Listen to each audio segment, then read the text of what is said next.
من يهده الله فلا مضل له ومن يضلل فلا هادي له ونشهد أن سيدنا ومولانا محمدا عبده ورسوله أما بعد فأعوذ بالله من الشيطان الرجيم بسم الله الرحمن الرحيم فإذا قرئ القرآن فاستمعوا له وأنصتوا لعلكم ترحمون وقال الله تبارك وتعالى في مقام آخر إنا نحن نزلنا الذكر وإنا له لحافظون وقال النبي صلى الله عليه وسلم خيركم من تعلم القرآن وعلمه أو كما قال عليه الصلاة والسلام صدق الله العلي العظيم وصدق رسوله النبي الكريم ونحن على ذلك لمن الشاهدين والشاكرين والحمد لله رب العالمين. درود شریف پڑھ لیں. اللهم صل على محمد وعلى آل محمد كما صليت على إبراهيم وعلى آل إبراهيم إنك حميد مجيد. اللهم بارك على محمد وعلى آل محمد كما باركت على إبراهيم وعلى آل إبراهيم إنك حميد مجيد.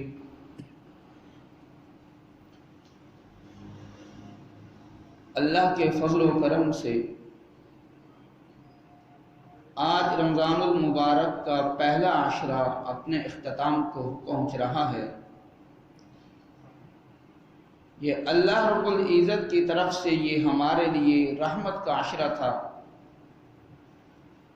دعا ہے کہ اللہ رب العزت نے اس عشرے کے اندر جن لوگوں کے اوپر اپنی رحمت برسائی ہے اللہ انہی میں ہمیں بھی شامل فرمائے. رمضان اور قرآن مجید کا آپس میں بہت بڑا گہرا تعلق ہے. یہ مہینہ تمام مہینوں سے افضل اور یہ قرآن مجید تمام کتابوں سے افضل.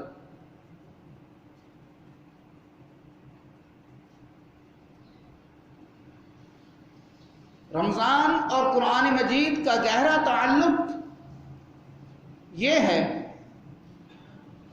کہ جب رمضان المبارک کا مہینہ آتا ہے تو اس مہینے کی ابتدا سے لے کر اختتام تک قرآن مجید کو بہت زیادہ پڑھا جاتا ہے. اور دوسرا تعلق یہ ہے کہ اللہ رب العزت نے اسی رمضان المبارک کے آخری عشرے میں لیلۃ القدر والی رات اللہ رب العزت نے اس قرآن مجید کو اتارا.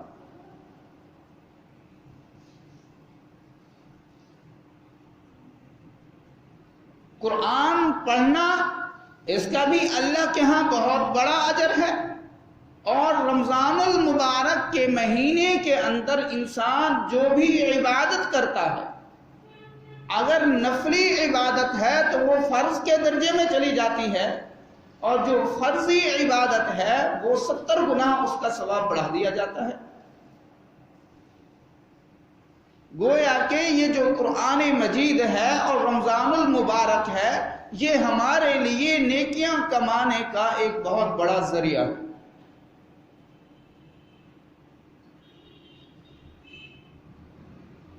رمضان المبارک کی فضیلت حضور صلی اللہ علیہ وسلم نے اپنے ایک فرمان کے اندر یوں فرمائی ہے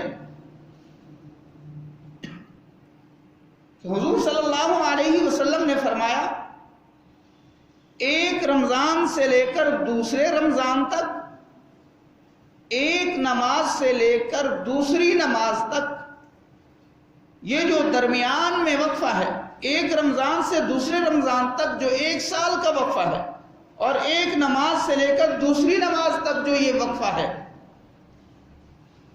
تو حضور صلی اللہ علیہ وسلم نے فرمایا کہ اس وقفے کے درمیان انسان سے جو گناہ صادر ہوتے ہیں اللہ رب العزت پورے سال کے گناہوں کو معاف فرما دیتا ہے.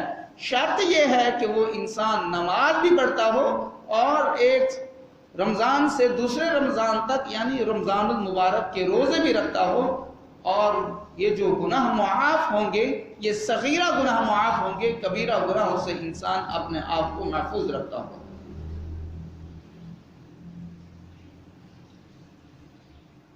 قرآن مجید جو ہے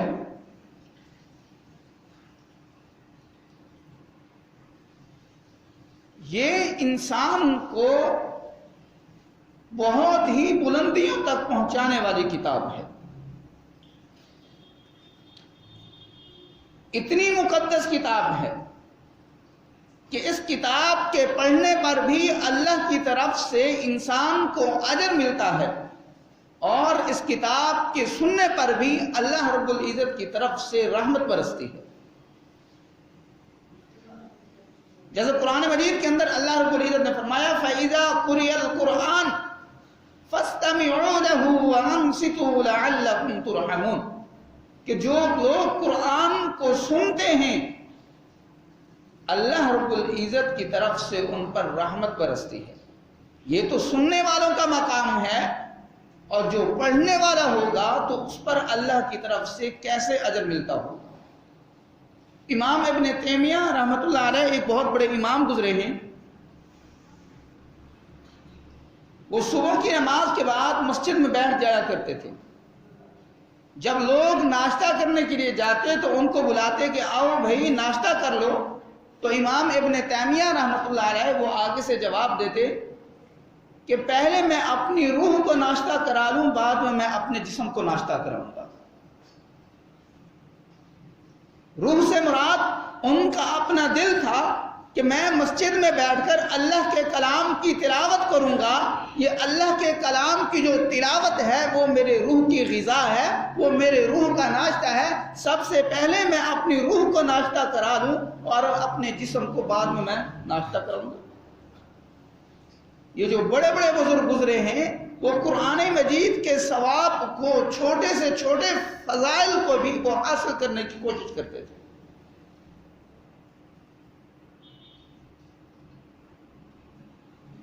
حدیث مبارکہ کے اندر آتا ہے کہ حضور صلی اللہ علیہ وسلم نے فرمایا کہ جب بندہ قرآن مجید کی تلاوت کرتا ہے،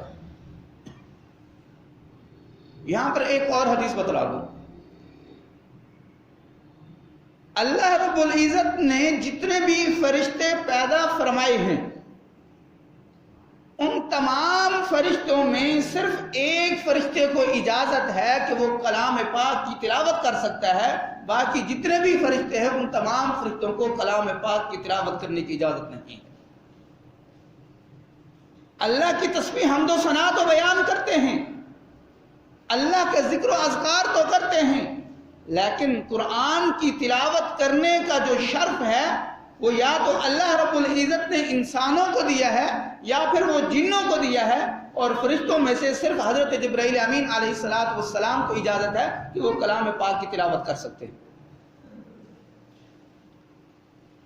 حدیث مبارکہ کے اندر آتا ہے کہ حضور صلی اللہ علیہ وسلم نے ارشاد فرمایا کہ جب بندہ کلام پاک کی تلاوت کرتا ہے تو فرشتے آسمان دنیا سے زمین دنیا پر نزول کرتے ہیں اور قرآن پڑھنے والے کے پاس بیٹھنا شروع کر دیتے ہیں، اور وہ لائن ایسی اوپر جاتی ہے کہ زمین سے لے کر آسمان تک فرشتوں کی ایک قطار بن جاتی ہے صرف اس کلام پاک کو سننے کے لیے. اور وہ فرشتے جو کلام پاک سن رہے ہوتے ہیں اس آدمی پڑھنے والے کے اتنے قریب ہو جاتے ہیں کہ فرشتوں کے ہونٹ جو ہے اس آدمی کے ہونٹ کے ساتھ مل جاتے ہیں. یہاں پر ایک اور واقعہ بتا دوں.